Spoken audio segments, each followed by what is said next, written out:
Bienvenidos sean todos a este programa que se llama Cristo y Punto. Le damos la gracia al Señor Dios Todopoderoso por permitirnos llegar hacia su dispositivo móvil y que usted pueda compartir con nosotros un poco de la palabra del Señor. En este momento nos encontramos con el ministro Carlos, que ya es de nosotros aquí en el programa. ¿Cómo se siente, hermano? Muy bien, Carlos? Luis, de estar compartiendo con ustedes acá y gracias por la invitación. Gracias. Para los que no están enterados, nuestro amado Carlos es uno de los maestros pastores en la iglesia, ayúdeme ahí, Ife Vida. Ife Vida, la iglesia Ife Vida, al cual yo tengo una deuda con usted que tengo que pasar por allá. En este preciso momento queremos tomar un tema que sabemos que es debatible, pensado y que tiene algunas aristas, que es ¿cuál es la verdadera iglesia? Y para empezar, nosotros no podemos, entiendo yo, Carlos, de sentarnos y decir, no, que esta religión, que tal esto, que tal otro, porque somos de la misma familia. Así es. Diríamos mejor, ¿cómo yo sé que estoy verdaderamente en el cuerpo de Cristo? En el cuerpo de Cristo. Y para esto me gustaría tomar una cita bíblica que es muy manejada y conocida por nosotros, que es Mateo 16:18, que Jesús le dice a Pedro, sobre esta roca edificaré mi iglesia, y las puertas del Hades no prevalecerán contra ella. Y yo quisiera hacer una primera pregunta a Carlos, porque yo pregunto siempre. ¿Podríamos decir que la iglesia es un invento humano? No. Tú sabes que como dentro del lenguaje, el lenguaje es humano. Sí. Se registran momentos que es un término griego. Estamos hablando de que son traducciones. La Biblia, esa parte es en griego, ¿verdad? Sí. Que está. Entonces pudiera decir, no, esa palabra la inventaron, viene de Alejandro Magno, de que llamaba a las asambleas iglesias.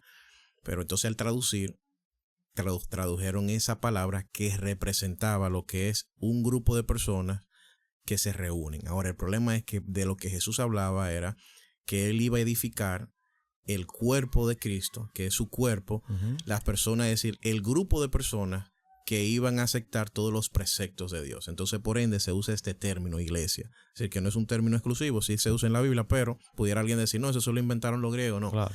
El término, la palabra es por el idioma, pero eso es un concepto creado por Dios, que es la unión de cada persona que está en su casa, que está conectado al cuerpo de Cristo. Está conectado, es lo mejor. Y la otra pregunta que debería yo de decirla es que a veces malinterpretamos lo que es un templo, el lugar donde se reúnen, con iglesia. Con iglesia. Cuando verdaderamente nosotros como cliché lo decimos. Exactamente. Que la iglesia somos tú, somos yo, mi vecino, mi hermano. Y que cada persona que cree en Jesús, que cree en Jesús y entregó su vida a Jesús es parte de la iglesia. Ahora bien, un poquito difícil. Podríamos, porque la gente también piensa que donde esté ubicada un templo o donde esté ubicado un grupo de personas, ahí es donde verdaderamente está el cuerpo de Cristo. Por ejemplo, decir en Israel. Conocemos a la gente que ama mucho a Israel y siente un amor inmenso por Israel. Y dice que los que se reúnen verdaderamente en Israel, allá en Israel, son los que verdaderamente están salvos. Sí, mira, el ser humano es por la materia, lo que toca. Si yo te digo, mira, tú te vas a sanar por yo asoplarte, eso te da como cosas raras. Tú quieres sentir, tomarte una pastilla, tú necesitas cosas físicas. Entonces, cuando a ti te dicen, mira, tú eres parte del cuerpo de Cristo, algo que es que tú no puedes tocar, algo que tú no puedes visualizar, nuestro cerebro como que no razona. Entonces, el ser humano entonces le busca más complejidad en las cosas. ¿Cómo yo me siento? Bueno, las cuatro paredes, el templo, todas esas cosas que luego vamos a hablar de la importancia de todas esas cosas que sí son importantes. Pero eso no es lo que representa a la iglesia. Entonces, pero también entonces ellos le buscan cuál es el lugar, dónde se reunieron primero, le buscan santidad, la ubicación. Sí. Muchas personas, incluso yo he visto, de que yo he ido a Israel, y ellos van al Muro de los Lamentos y ellos dejan petición en el Muro de los Lamentos y toda una ceremonia muy bonita, pero ¿por qué tiene que ser en el muro? Si Dios está en el cielo, en todo espacio, en todas partes, tiempo, espacio, ¿por qué esa ubicación? Porque nosotros tendemos, por el tema de misticismo, esas cosas, de crear amuletos de las cosas físicas. Ese es un comportamiento del ser humano. Entonces, ya mi cabeza está divagando y yo voy haciendo preguntas y cosas. Las tradiciones humanas, vamos a decir, porque ya hablamos, por ejemplo, nos estamos yendo por esa línea. Sí, sí. Son las tradiciones humanas lo más importante dentro de la iglesia. No, porque déjeme, espérese, profesor, déjeme entrar suave.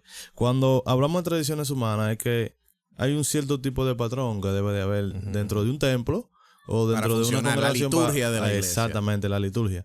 Tienen obligatoriamente la tradición humana, o sea, esa tradición que se hace, identifica que yo estoy verdaderamente en el cuerpo de Cristo. No. Lo que identifica que yo estoy en el cuerpo de Cristo es que yo meramente fui transformado y que el Espíritu Santo mora en mí. Y eso se ve en los frutos, en el fruto del Espíritu que va a comenzar a transformar a la persona. Ahora, ¿por qué pasa eso? Mira, nosotros para poder funcionar somos una comunidad, somos humanos. Tenemos patrones, tenemos tendencias de comportamiento y nosotros organizamos. Dios nos da la capacidad de organizar y de crear estructuras, leyes, reglas fundamentales. Ahora, esas cosas no son Dios, eso es una capacidad de nosotros para nosotros funcionar bien. Mira, vamos a poner que el piano esté en esa esquina para que se escuche, vamos a hacer un departamento de damas, eso es operatividad humana. Pero para un buen funcionamiento de lo que llevamos la iglesia local, que es donde se reúnen los santos para poder adorar a Dios, que otro componente también de tú ser parte de la iglesia de Cristo es poder compartir con otros que también tienen eso. Ahora, el problema de esto es que como el ser humano tiene esa tendencia de estructurar todo, crea estas cosas y en algunos casos, o vamos a decir en el 99% de los casos, pone eso como si fueran doctrina o leyes de Dios. Ahí es que yo creo. Y para poder defenderlo, buscan versículos y lo trituran y lo meten, porque ellos les gusta cantar balada. Y a ellos no les gusta otro tipo de música, no les gusta el pop. Pero como ellos quieren dentro de la congregación cantar balada, ellos buscan 20 versículos y crean entonces una tradición. Que nadie sabe por qué se inventó, pero era por el gusto de una persona que entendía que así era que funcionaba entonces mejor. Ahora sí viene, vamos a entrar de una vez, ya duro. ¿Qué tan importante es la doctrina? Porque nosotros acudimos a una iglesia y escuchamos y si por ejemplo, hay diferentes doctrinas. Exactamente. Me convertí en una área XY y en ese lugar la doctrina es que el hombre no puede levantar el brazo cuando se está bañando. Vamos a poner un ejemplo para que nadie se lo lleve tan personal porque puede ser que choquemos con una doctrina. Y todo el que hace eso está mal. Entonces cuando yo llego a ese lugar tengo que adaptarme a él. ¿Qué tan importante es la doctrina? ¿O cuál es la doctrina que yo tengo que fijarme para yo decir estoy en una verdadera iglesia? Mira, cada institución tiene reglamento y cosas que pone, ¿verdad? El problema que tiene que estar, ¿dónde entra el pecado o dónde entra el problema en esto? Si yo realizar esa función, yo estoy claro que eso es parte del sistema, del concilio, que eso no es de Dios, eso es nosotros para funcionar mejor. Bueno, si un día yo digo, mira, aquí en la iglesia, hermano, vamos a venir todo mejor con camisa blanca, que nos vamos a ver más bonito. Yo pongo esa, vamos a decir, una doctrina de hombre, una regla. Vamos a poner una regla, pero no lo puedo llamar tampoco doctrina. El problema viene que entonces Dios manda a la persona a libertad. Sí. Entonces, cada persona en Cristo es libre siempre y cuando no esté violando la doctrina de Dios. Entonces, el ser humano, como quiere que todo el mundo se vista de blanco, busca versículos para defender eso. Entonces, por ende, entra eso dentro de la doctrina. Una cosa que no es doctrina, entra esa ley dentro de la doctrina y le busca un versículo para defender ese deseo que quiere. Entonces, ahí ya no es doctrina, sino ahí ya es una regla creada por el hombre, pero que para poder obligarte a ti a cumplir ese capricho, ellos le buscaron un fundamento bíblico que se apega y lo transformaron en doctrina. Pero la doctrina de Cristo es la misma en todos los sitios. Ahora, ¿qué si cambia? Las interpretaciones. Sí. Tú y yo leemos la Biblia y tú y yo entendemos de los mismos versículos cosas diferentes. Y nosotros la interpretación de la doctrina sí es la misma doctrina para ti y para mí. Sí, claro. La misma doctrina que tiene todo el mundo es la doctrina de la Biblia. El problema es que cada uno lo interpretamos diferente. Entonces ya yo no estoy cambiando la doctrina, yo no tengo una doctrina. Yo estoy interpretando mal la doctrina de Dios. Jesús la tiene clara. Ahora yo puedo malinterpretarla. Entonces, por eso yo no puedo decir que hay mucha doctrina. No, hay una doctrina Y las personas la interpretan de diferentes maneras. Puntos de vista. Exactamente. Ahora que estamos hablando de eso de la doctrina y cosas así, me puse a buscar una cita bíblica que es muy... poderosa. La pasamos, sí, a veces la pasamos como por alto. Que es la de Hechos, capítulo 2, versículo 42, que dice que todos los creyentes se dedicaban a la enseñanza de los apóstoles, a la comunión fraternal, a participar juntos en la comida, entre ellas la cena del Señor y la oración. En la parte en la que Lucas, escritor del libro de Hechos, quiere hablar y afianzar en lo que es una doctrina o... Bueno, sí. Cómo era la enseñanza de los apóstoles. En otra versión dice la enseñanza de los apóstoles y los profetas. Cómo la iglesia en sí se manejaba la iglesia, en ese aspecto. La iglesia primitiva. Entonces, si una iglesia se habla de un evangelio distinto, vamos a decir, vamos a ponerlo claro. Del de que ellos tenían. Exactamente. Un evangelio distinto a lo que había en el principio, o lo que estableció Jesús. Jesús estableció un modelo del evangelio. Cuando podemos ver, vamos a decir, Jesús dijo tantas cosas doctrinales. Podríamos tomar rápido así una palabra de Jesús, que Jesús dijo que haríamos cosas mayores que Él, que es lo que nos gusta bastante, la cuestión de los milagros y esas cosas. Que haremos cosas mayores que Él. Si llegamos a un punto donde hay una iglesia o una congregación de creyentes que no creen en eso, podemos llamarla verdadera iglesia. Así poniendo es. ese como un ejemplo. Mira qué sucede, que ahí ya tú tienes el primer problema. Que la Biblia dice que mayores cosas que estarán, pero no dice cuáles cosas. Sí. Entonces tú me entiendes. Entonces ahora cada grupo va a interpretar cuáles son esas mayores cosas. Hay un grupo que dice que esas mayores cosas es poder predicar a las personas y que el Espíritu Santo pueda transformar el corazón de las personas, cosa que no pasaba antes del primer mensaje de Pablo. Sí. Sí. De Pedro, sí.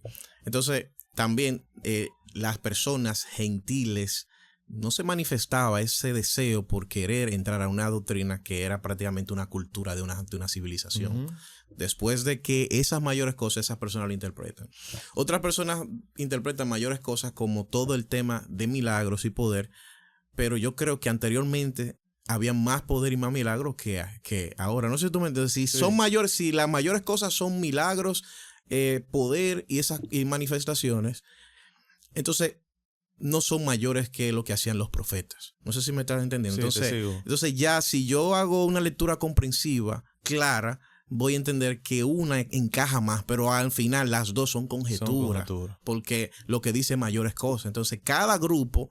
Y estoy hablando de dos grupos, pero puede otro grupo interpretar también otras cosas. Sí. Que vamos a tener más dinero, vamos a ser más prósperos. Es decir, muchos grupos lo van a interpretar. Entonces, Dios, yo estudio teología y una de las materias es hermenéutica. En hermenéutica me enseñan 3 principios fundamentales. Bueno, hay más principios, pero vamos a hablar de estos 3.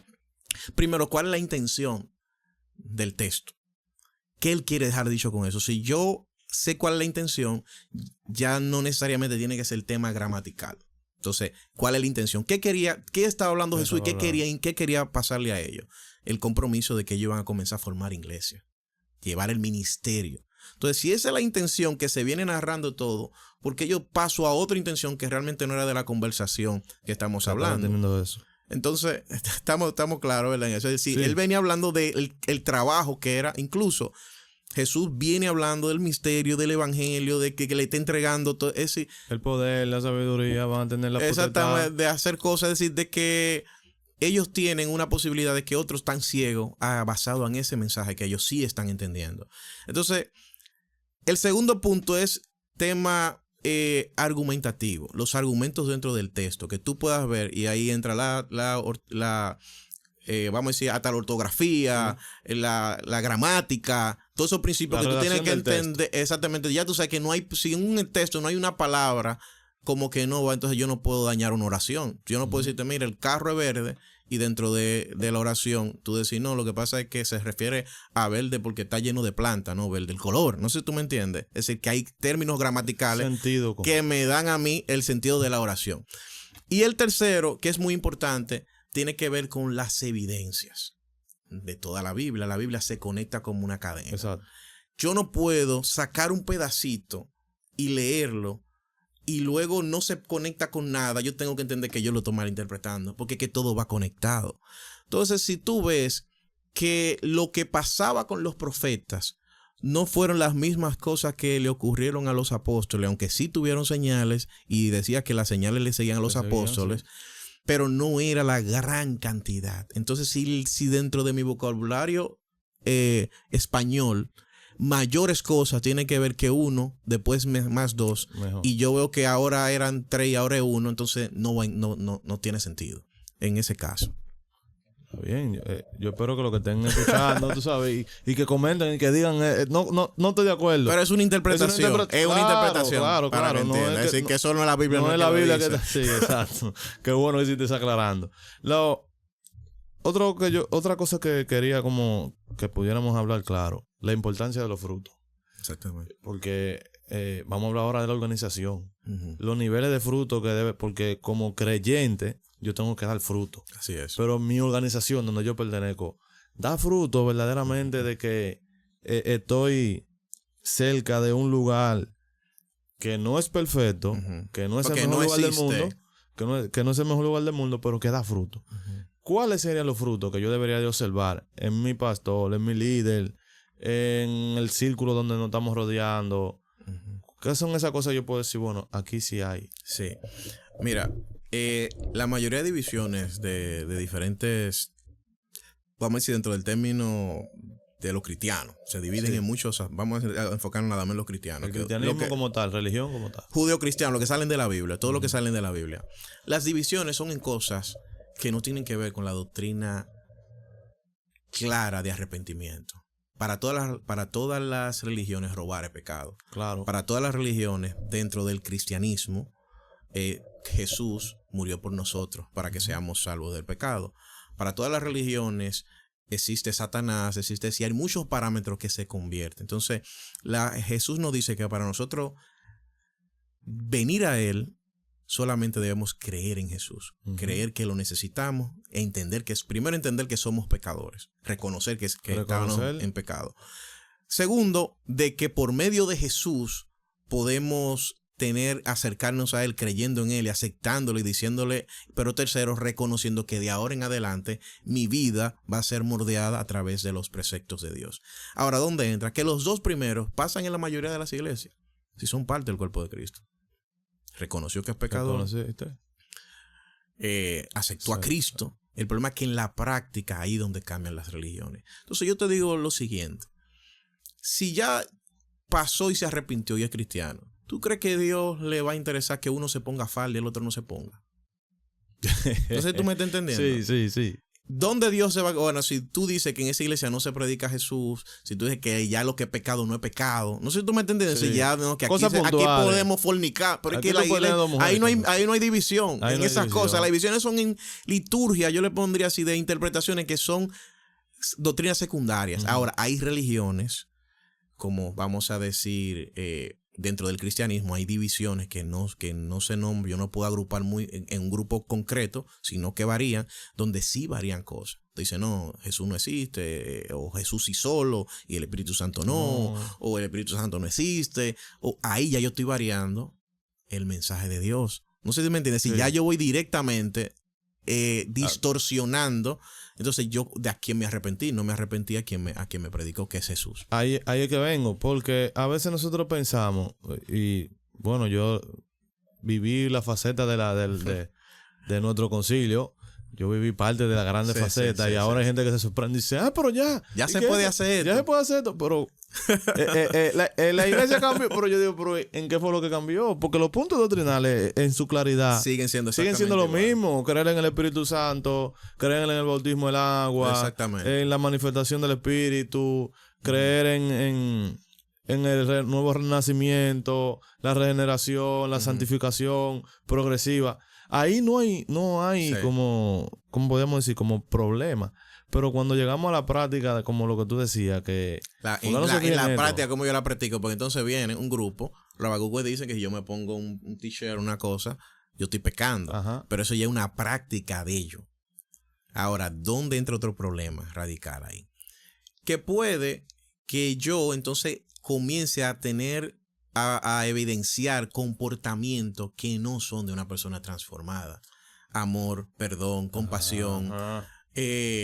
no sé si tú me entiendes, el carácter de Cristo. Es decir, yo como cristiano debo presentar y mostrar el carácter de Cristo. No es que voy a ser santo ni perfecto, porque todos fallamos, todos pecamos, todos cometemos errores. La Biblia dice que incluso que decimos que no pecamos, hacemos mentiroso a Dios. Eso es porque Dios nos va a convertir en un varón perfecto en su tiempo y vamos a ir creciendo y mejorando. Pero tu intención es de ser un varón perfecto. Tú no cometes error porque tú no creas que eso se deba hacer, sino porque tú fallaste por tu humanidad y tu carne. Claro. Ahora, hay personas que se inventan, líder, que si tú te pones gorra pecado, entonces ahí ya tú tienes una situación porque tú no vas a tener paz. Primero, esa persona que está diciendo eso evidencia que él no tiene amor. Entonces, ¿cuál es la evidencia de que yo estoy en el cuerpo de Cristo? Vámonos ahí. ¿A quién es lo que se hace en un culto, el propósito de la iglesia? Las iglesias tienen la dificultad. Existe un Dios que tiende a usurpar el trono de Jesús, que es el dinero. Es el dinero. Si una institución dentro de sus actividades, dentro de su fundamento, le da mayor jerarquía al dinero que a otras cosas, tú sabes entonces que esa iglesia, el reino de Dios y no el dinero. El rey, Dios de Jesús y esa cosa es simplemente adorno. Relleno para no perder. Hay otras personas que están en una iglesia que la actividad de la iglesia es representar la cara de la persona, el ego, el orgullo, presentar el líder y no Jesús. Tú tienes que salir corriendo de ahí, porque tú lo que tenés una iglesia de esa persona, no de Dios. Entonces, hay indicios que te hacen que caen en la mayoría de instituciones, que te hacen a ti analizar qué es lo que más hace esta iglesia. Entonces ahí es que va a estar su propósito. Si no es Jesús, sal de ahí. Exacto. Si no es Jesús, y si no se te predica el evangelio, que el evangelio de Jesús tiene que ser. Exactamente. El evangelio de Jesús. El evangelio de Jesús, que tiene que ser amar al prójimo. Exactamente. Bendecir a los que te maldicen. Quitarte la túnica. Aguantar tu bofetada. Exactamente. No ser generoso. Ser generoso. Muchísimas cosas. Entonces, los frutos del Espíritu vendrían siendo algo que me diría, oye. El fruto, sí. El fruto, sí. Digo los frutos por la costumbre dominicana. Pero el fruto del Espíritu sería lo que yo diría, lo que me podría hacer despertar. Si en el lugar donde estoy no hay manifestación del Espíritu como mansedumbre, templanza, todo eso, la cantidad de cosas que dijo el apóstol Pablo, que ahora mismo la cabeza mía, por la lluvia de ideas. Paz, mansedumbre, benignidad, templanza. Sí, exactamente. Mira, sorprendentemente, Jesús dejó unas parábolas del reino. Son las parábolas del reino. Sí. Que inicia con dónde caen las semillas. Sí. Las semillas caen en el camino. Todas esas parábolas, aunque las iglesias evangélicas que no profundizan tanto en la palabra de Dios, no la predican de manera independiente, pero es una sola historia con diferentes capítulos. Pero es lo mismo, habla del reino de Cristo. El reino de Cristo, Jesús lo plantea de que dentro van a haber cizañas. Sí. Junto con el trigo van a haber cizañas. Nos dice que hay personas que no van a escuchar ni van a entender el evangelio. Si tú no lo entiendes, tú no lo vas a vivir. No lo vas a vivir. Pero en una cizaña puede ser un líder de esas, pero no puede llegar a ser un líder, aunque se refiere a personas que no son creyentes, que es la maldad que Dios lo va a cortar, y dice al final lo va a cortar. Pero lo que te digo en el sentido es que Dios nos alerta y nos dice que en este mundo, si mi integridad con Dios y mi búsqueda con Dios depende de una 4 paredes o de esas cosas, yo estoy arrollado, porque puede que llegue el momento en que no van a haber iglesias locales. La iglesia de Dios siempre va a existir, la de Dios, la iglesia de Cristo. Pero puede que ya nosotros no podamos reunirnos localmente. Bueno, el hecho de la pandemia nos dio a todos la cara. Imagínate que hubiésemos estado en la pandemia y no hubiese Zoom. No nos íbamos a reunir. Entonces, si yo creo un evangelio o yo creo una religión pensando en que esas cosas sí son importantes, pero no son definitivas para mi vida con Cristo. Porque Dios me manda a mí a utilizar la palabra, la escritura. Dios no me manda a escuchar lo que diga una persona en un púlpito. Sí. Si esa persona está predicando la palabra de Dios, puede estar haciendo cosas terribles.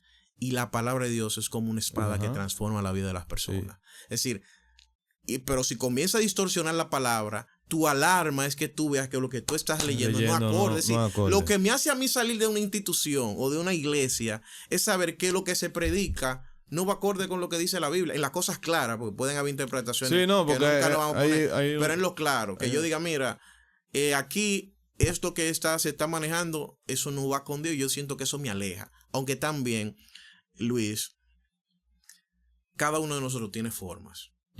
Tiene gustos, carácter, tiene intereses. Tenemos carácter, nosotros Dios nos da habilidad a cada uno. Sí. Unos son peloteros, otros son. Asimismo, dentro de las comunidades, nosotros encontramos un lugar donde nos sentimos más cómodos. No que cambia la doctrina, sino que... Más familiaridad. Más familiaridad con cómo nosotros abordamos las cosas. Hay iglesias que se van a enfocar mucho en un tema específico, pero yo me identifico con este tema y me siento más cómodo aquí. Lo que pasa es que el pueblo de Dios ha crucificado y se sienten exclusivos. Y piensan que en otro sitio no está Dios. Y puede que incluso a ellos no tengan vamos a decir, perdido en cierto punto, que no interfiere con la salvación, como te dije. Pero eso no interfiere de que ellos sean bondadosos, de que tengan una correcta, es decir, que tengan una vida transformada en Cristo. Eso no interfiere. El que esté poniendo una iglesia como excusa de su búsqueda con Dios porque no está leyendo la Biblia.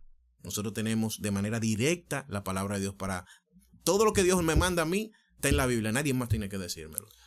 Ahora bien, una de las cosas que ya lo podemos, tenemos que ir cuadrando, ¿sí claro, o no? Claro. Tenemos que ir cuadrando ya el cierre, diría yo.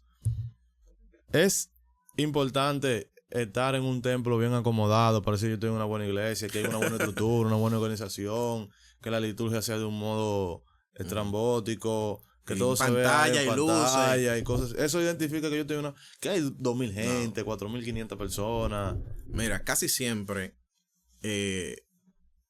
eso interfiere mucho con la verdadera adoración de Dios. No es malo. A mí me encanta si quisiera tener una pantalla en la iglesia, tener cosas. Esos son recursos fundamentales. Pero eso tiende a distorsionar el propósito. Y nosotros lo que entonces llegamos a querer entretener personas y no a predicarle a Cristo. El mensaje de Cristo no es bueno para el impío. El mensaje de Cristo no es un mensaje de reflexión para tú sentirte mejor. El mensaje de Cristo es decirte a ti que eres un pecador y que necesitas a Cristo. Tú vas a llorar porque entiendes que tú estabas perdido y por fin tienes una oportunidad. Pero entonces, cuando tú cambias ese propósito y lo llevas a ese tipo de cosas, puede que se distorsione el propósito de la iglesia. Por eso yo le decía a un amigo que me decía, mira Carlos, toda esa actividad, yo soy flexible en servicios que son para nuevos creyentes. Porque al nuevo creyente tú lo puedes inspirar y llamarle la atención. Ejemplo, ¿cómo yo logro que personas escuchen de Dios? Yo los miércoles, precisamente ahorita, yo tengo un estudio bíblico sobre finanzas bíblicas. Yo invito amigos, empresarios, todo. Ellos van porque les llama la atención las finanzas. Ellos tienen en su mente la prosperidad, la recompensa, esto. ¿Qué vamos a ver? ¿Qué vamos a aprender para ganar más dinero?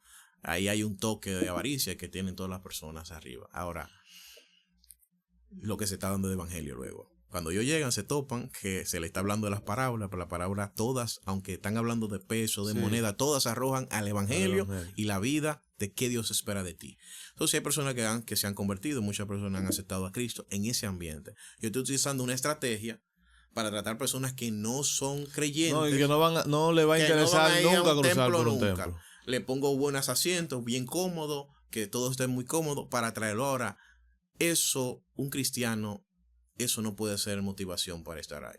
Un cristiano estar ahí porque ama a Cristo. Si hoy no hay banco, si hoy no hay silla, tú debes de querer escuchar la palabra de Dios. Tú debes de anhelar la palabra de Dios. Esos son estrategias y cosas que usan para el no creyente. Tú como cristiano, si tú no vas porque no hay aire, hay una situación contigo, líder. Porque nosotros anhelamos escuchar la palabra de Dios. No, porque no hay buena música, no hay buenos cánticos. Y luego de eso ahora, ¿qué sucede, Luis? Y vamos a ser sinceros. Si hay 2 iglesias y las 2 predican a Dios y las 2 tienen a Dios como centro y en una hay música que suena más bonita, más agradable para los yo, ¿y por qué no? Si Dios permitió que esa iglesia exista, ¿por qué yo no puedo estar ahí? No sé si tú me estás entendiendo. Sí. Ahora, pero puede que la que esté sonando el sonido no tenga la palabra adecuada, no tenga Cristo, pero yo me voy por la música. Ahí es donde está el problema. Que debe de primero agotar las prioridades. La Biblia dice buscar primeramente el reino de su justicia y todas las otras cosas son secundarias. Antes de todo, vamos a entrar como en modo reflexión ¿qué usted me recomienda hacer? Mira, me estoy poniendo en el lugar del que va a ver y va a dar clic. Hay 1000 iglesias, diferentes tipos de iglesias. Yo he comprendido, y por eso digo yo, porque podría luego estar equivocado, pero basado en lo que Dios me ha permitido conocer y ver y experimentar, yo creo que hay una misión grande de que las personas cambien su vida, cambien su forma de vivir, acepten a Cristo. Van a existir diferentes lugares y formas que donde unos van a conocer a Dios de una forma y otros de otra forma. Yo creo que Dios en su infinidad de talentos nos da a cada uno visiones y propósitos diferentes. A ti, Luis, te dice, mira, tú te vas a enfocar en los peloteros, qué sé yo, te da una visión que no me la dio a mí. El problema es sí que nosotros, el pueblo de Dios, yo a veces entiendo que mi forma es la mejor y no la tuya. Entonces yo he llegado a entender que existen multitudes de formas. La iglesia que Pablo formó era muy diferente a la iglesia que Pedro formó, y las cosas como se manejaban, como Pablo predicaba era muy diferente a cómo predicaban los otros. Entonces yo entiendo que Dios en su infinito es un propósito de Dios, y eso tiene que ver de que Él creó ese sistema, yo lo hago. Entonces tú debes de buscar 3 cosas fundamentales en la iglesia: que se predique a Cristo. Tú tomas tu Biblia y tú ves quién es el propósito fundamental. Si tú ves que el propósito fundamental es la foto del pastor y que él es un show y él es la estrella, sale ahí corriendo porque ahí no es Cristo. Si tú ves que ahí desde que tú llegas vamos aquí, ofrende esto y muchas cosas, sale ahí porque ahí lo que están en búsqueda de dinero.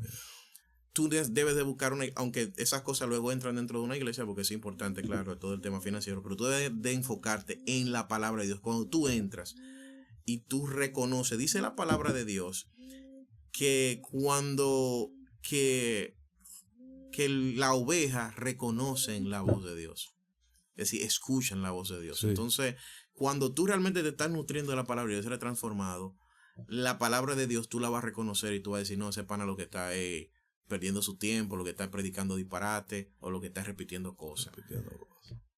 Pero aún así, hay personas que están en una iglesia que lo que están repitiendo cosas, que lo que están es atrás de dinero. Hay muchas personas salvas, hay muchas personas que van para el cielo y están siendo transformados. No, porque así que eso no limita que Dios sobre en las personas. Para finalizar con todo lo que están acá, yo quisiera como hacer una pregunta personal. Sí, dígame. Que es la pregunta que nosotros siempre tenemos que hacernos. Si yo estoy siendo verdaderamente activo dentro del cuerpo de Cristo. Porque a pesar de que nosotros hemos dicho cómo es el cuerpo de Cristo, hay algunos que están en el cuerpo de Cristo, pero se mantienen alejados. Entonces, si tú estás en una iglesia, y déjame enfocarme en la cámara, si tú estás en una iglesia que ha visto 3 señales de estas que hemos dado, o ves cosas iguales, ya tú sabes que ahí no está el cuerpo de Cristo. Pero si tú estás en una iglesia que no da ninguno de estos tipos de señales, que la intención es predicar el evangelio, que la intención es que usted salve su alma, que no es solamente estar detrás del dinero o de lo que el showman, el hombre personal pueda hacer. El apóstol me puso la mano. Me tocó. Entonces ahí es donde usted debe de decir, estoy en el cuerpo de Cristo. Esto fue todo por nosotros en este momento. Esperando que usted siga viendo nuestro contenido. Dios me lo bendiga y Dios le guarde. Con usted un servidor, Luis Chávez y Carlos Ávila. Dios le bendiga. Y los valientes y los que van para